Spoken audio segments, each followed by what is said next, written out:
எல்லாருக்கும் ஹாய். நிறைய சிஸ்டர்ஸ் வந்து மேனிஃபெஸ்டிங் பண்றதுல இந்த டவுட் கேட்டிருந்தீங்க.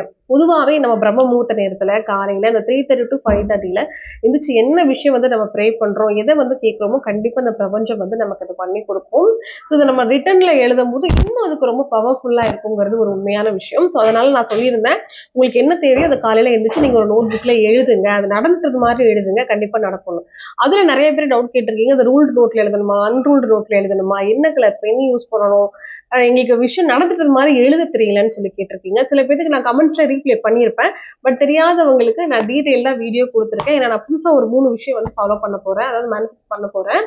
ஸோ அத வந்து தெளிவா எந்த மாதிரி உங்களுக்கு அத எழுதணும், எப்படி எழுதணும், என்ன டைம்ல எழுதணும், எத்தன தடவ எழுதணும், என்ன மாரி நோட் புக்ஸ் எல்லாம் யூஸ் பண்ணணுங்கிறத தெளிவா வீடியோல குடுத்துருக்கேன். ஸோ கீழ வந்து ப்ளே பட்டன் இருக்கு பார்த்தீங்களா? அத கிளிக் பண்ணீங்கனாலே உங்களுக்கு அந்த வீடியோ ஃபுல்லா வியூ ஆகும். அத போய் பாருங்க. நீங்க தெரிஞ்சுக்கோங்க. நீங்களும் வந்து உங்களோட விஷயத்த மேனிஃபெஸ்ட் பண்ணுங்க. உங்க ட்ரீம அச்சீவ் பண்ணுங்க.